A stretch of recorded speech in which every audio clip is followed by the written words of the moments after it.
Welcome back to another video. I'm Evan, and today I'm going to be kind of going through the timeline of Clothing Review and how I indeed started this company with just £10.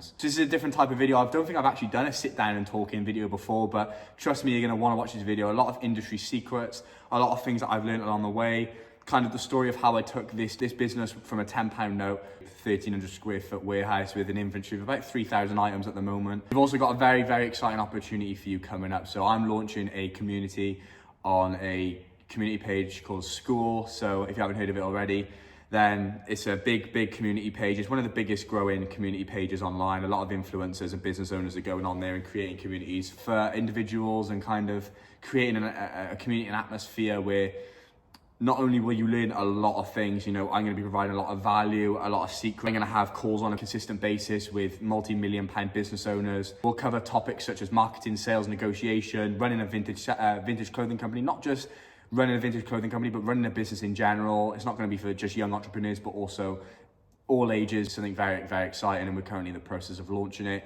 It's launching at the end of April, but we're kind of going through things at the moment and solidifying that. And we've got calls, lots of calls this week. So we've already sold quite a few lifetime access offers, but there will be obviously a membership which anyone can join. And you do not want to miss this. We're capping it at just 100 members. Only 100 members are going to be in there to start with, just so we can kind of balance it and make sure we're giving you our full effort. There's going to be a reward system, leaderboards. So the most active members are going to win cash, stock, discount codes. Along with that, there will be discount codes and referral bonuses just for joining the community straight away. And then obviously as we progress, there will be bigger rewards. So yeah, if that sounds great, then DM us at Resell on Instagram. So either message me on Clothing View or Evan_Sellick. I'll put them all in the description below. And also don't forget to use the code Clothing View on vintagewholesalesupply.com for any stock that you need. They've got over 360 categories. They've got restocks every couple of weeks. So you really don't want to miss buying stock from them. Let's dive into the video. So when I was 15 years old, I think I just turned 16, sorry. So on my 16th birthday, I had about £250 for my birthday. I spent it all on AirPods, and at the time they were about £239. So I had literally £10 left over. I was not even exaggerating.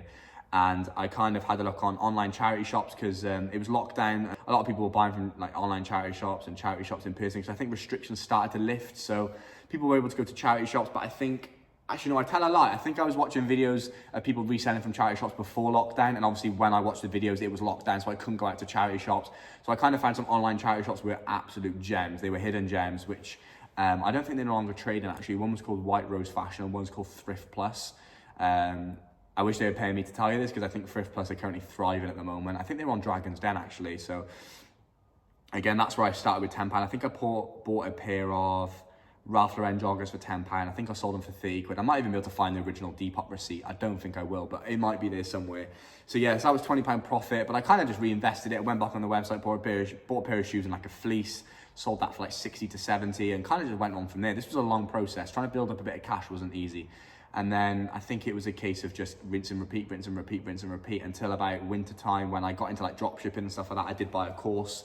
And yeah, that's one thing about our community. This is not a pyramid scheme. We're not trying to encourage people to get into trading, get into Forex. This is a genuine business model and business and information and value we're providing to help you start a business, to help you run your business, to help you get to the next level, to help you quit your job and be financially free and hit those targets and goals. That's one thing we've been asking people on these calls is, what are your goals? Where do you see yourself in 6 months' time? Is there anything we can help with? What would you want to see in this community? So anyway, bit of a sidetrack, but yeah.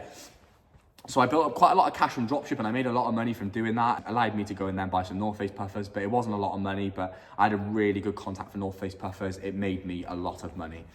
But again, it was just that one winter, because then after that, they just died down. Like even North Face's this year, I didn't even bother buying them. They were just so dead, so saturated. So, but that year was the first year everyone had the North Face Nupsy 700, and I got straight in there with my contact, was buying them.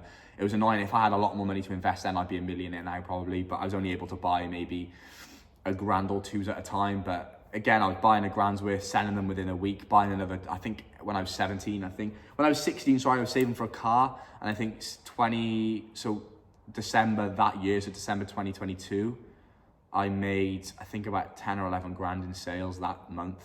And that allowed me to go and buy my first car, which I'll put up by here, just to kind of give you guys some like to give you some transparency onto me and my business and how I started. So, because if it encourages you, or even if you're just really interested and really want to know about how I started, then great. But like I said, as I go along today, you will hear some really interesting information. Yeah, from there I just continued to buy and sell, and I think when I bought my first car, that really took a hit, because I went from having a lot of money to then having nothing, because I spent all my money on my first car.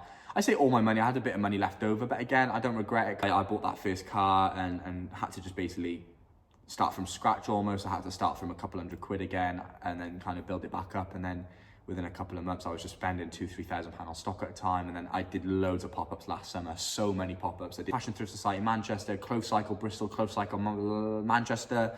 I did Reading University, I did Swansea University, I did another one in Bristol with Bristol Thrift Market. So I did quite a lot of pop-ups last year.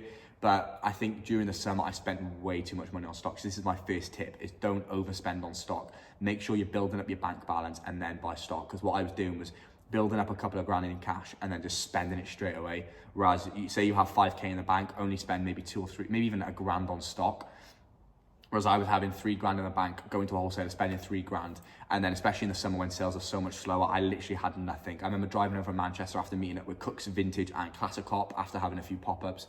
And I couldn't afford to put petrol in my car because I spent too much money on stock that week. Obviously I had money on the way. I had a lot of money coming in from pop-ups and stuff, but that took a few days to come. So I literally had to, I think my phone died on the way home, so I couldn't even text anyone to send me money. I think I had to go to a petrol station on the way back in Birmingham, charge my phone up.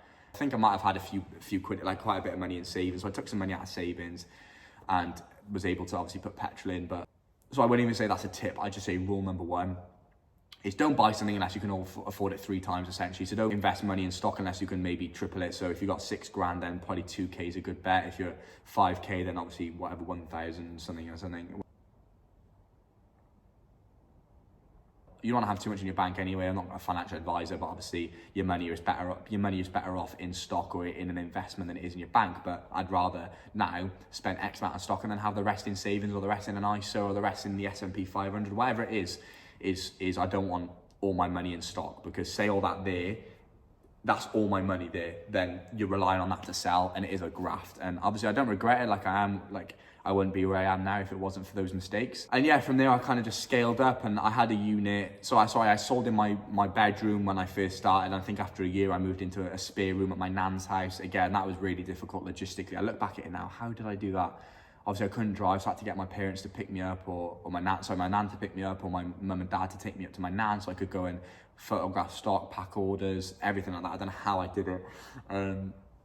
But yeah, I was blessed to do that, and I didn't have to pay a penny for that room. Obviously I paid to wash clothes and stuff like that. Again, if you can avoid using laundrettes, do it, because they're so expensive. Instead, my nan just washes my stock for me because she's got the time to do it. So I just pay her for that. I pay just over cost price of how much it is to wash and dry. She's happy, I'm happy. If she wants more, so be it, whatever. But you know, I'm happy to do that because it saves me a lot of money than going to a laundrette. I think it's £10 or £12 for a wash at like Morrison's, which is ridiculous. But yeah, I'll put some photos up over the screen of kind of me moving in and just kind of the journey that I've gone through to build up Clothing View to where it is now. And by no means am I you know, a massive corporation, or I'm still a small business owner.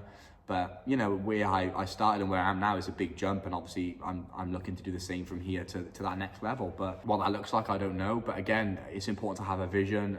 Set a vision in your head, write it down, write down goals. Don't just be like, I want this, I want that. Be like, I'm going to do this, I'm going to have this. I wrote down last year, I'm going to have a warehouse by the end of the year.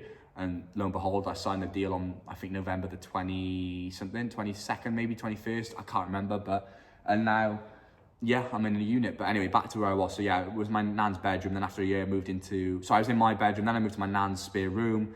And then I went from that to kind of looking at units, but it would have been a silly decision. They were just too expensive. You know, the cheapest units and offices are around £300-400 a month. And even then you're getting a box room, no bigger than the spare room I had at my nan's, which was literally about 50 square foot. Yeah, I was just really patient and kind of waited for the right time, and I did a pop-up in my local town centre and in the indoor market, and the market manager was telling me that upstairs is a big abandoned kind of open space where a lot of the shopkeepers have like a small unit just to store stock. I was like, oh sweet. So she showed me upstairs, and the last tenant had left and just left everything. So there was, you know, thousands of pounds worth of things, even just like FIFA games, wedding dresses, prom dresses, weeds, desks, chairs, tables, scaffolding poles, literally so much random, even like a pair of skis, which was funny. Yeah, so I kind of was negotiating with them, and I think around just after New Year's last year, so 2022 going to 2023, they rang me and said, you can have that unit for X amount of money a month, and it was very, very cheap, but obviously there was limited access, because I thought, why is that so cheap? And looking back at it now, it was, you know, a rundown room. I'll put photos up by here of what it looked like before and then what it looked like after. And I did make it look really nice, and I was really happy with that. And it was the exact size space that I needed for very, very, very cheap. Even to this day, I've still got the keys to that now, because it was very relaxed. I just kind of moved in, I paid them. I didn't even pay them monthly. I just paid them every couple of months, maybe every 4 or 5 months. I just paid for the last 4 months, and then I didn't pay for 4 months, and I paid them for the last 4 months. The money they wanted was very good. So yeah, I stayed there for about exactly a year, and then the last 6 months, so from August 2023, so I was literally in that unit for 6 months, and I needed more space. I spent a lot of money on stock because I was, you know, scaling fast. So I moved on to Tilt, which is a live stream app, which is a great app. If you haven't already downloaded it, download it. And if you are looking to sell on it, I will put my seller referral link in the description. So if you do sign up using that link, then that would help me as well. And it's a great app, I can vouch for it. It really did change the selling game. I went from selling 50, 60 items a week on Depop to now selling over 150 on both platforms, Depop and Tilt. I can make more money on a live stream in 1 hour than I'd make in an entire week on Depop or in an entire day at a pop-up shop. So yeah, definitely download that. But yeah, so after 6 months, I just scaling fast, and I needed to get a bigger unit. I know it wasn't full to the brim, but when I had deliveries in, there was no space to move. But again, I was patient. I think I've viewed 4 warehouses. So again, something that I'm going to share in the community is, you know, how to buy a unit, what to avoid, what to look for, how I went about doing it, you know, the size that you might need, and kind of navigating through that period of my business. It was really difficult, and again, I had to be patient and really be wise about things. So yeah, that was really, really exciting time. But again, I was on edge. I was like, oh my gosh, like, I don't know when I'm going to get a new warehouse. But I think this was the 5th one I viewed.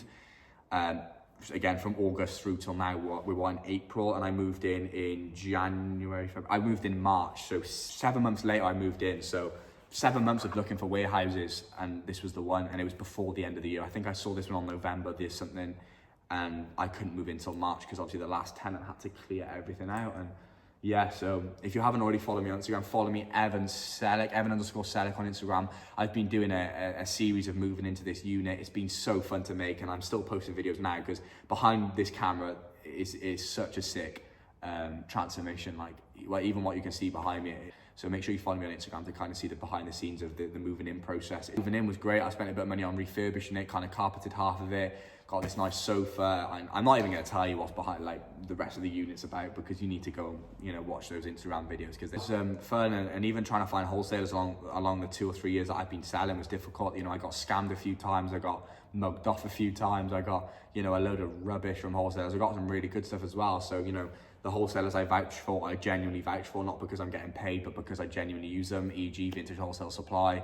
Yeah, there's a few others that then again, I don't really use many others, to be honest.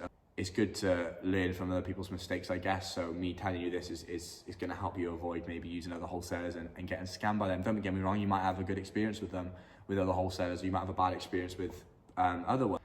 I think overall, there are some good wholesalers out there and some bad ones as well, especially in the UK. It's probably more so bad than good. So yeah, that's why I would say, you know, just use Vintage Wholesale Supply and use that discount code that I have got, because yeah, this stock's great. I've been in here all of March, and that's it. Oh my days. I've been in here literally a month and like 4 days, 6 days, 6th of April today. Really pushed me. When you have a liability such as this, or a new car, you're going to work harder, because you need an asset that's going to pay for that liability. You need a business that's going to pay for that liability, which is why, you know, I'm trying to branch out and launch new businesses, and kind of, you know, reach out from where I'm currently am, and kind of get out of my comfort zone and do new things. And don't have too many eggs in your basket, but also don't have too many eggs in different baskets either. Is you don't want to have a business and then have loads of other things going on. You need to establish something first before you try and, you know, start other companies or other businesses or side hustles. But at the same time, you don't want to be too focused on the one, because then if that does fail, you've got nothing left. Whereas, you know, it's good to have a few other things going on, but not too much, maybe just one other thing. But at the same time, you do need to solidify, like I need to solidify Clothing View before I go and start new companies, because I need this to be able to run it by itself, or have someone running it, or staff running it, or just be able to manage this before I manage other things as well. I think that's pretty much it for this video. If you do have any other questions though, and if you do like this type of video, I've got about 5 or 6 different sit down videos that I do want to do. Any requests or anything you want to see video wise, pop them in the comments. But I hope you have enjoyed this video. If you have followed me for this entire video, then comment down below and let me know. I appreciate that a lot. But yeah, I appreciate you all coming in. Hit that subscribe button. I do want to hit 1,000 subscribers, before summertime, hopefully. And like I said, don't forget to DM me Resell if you do sound interested in what we've got coming, or even just if you want to just chat to me. And I'd love to hear your thoughts on what you think, and just have any feedback, because that's what we're going to put into the community, is your guys' feedback on what you do think of it. Yeah, thank you guys for watching.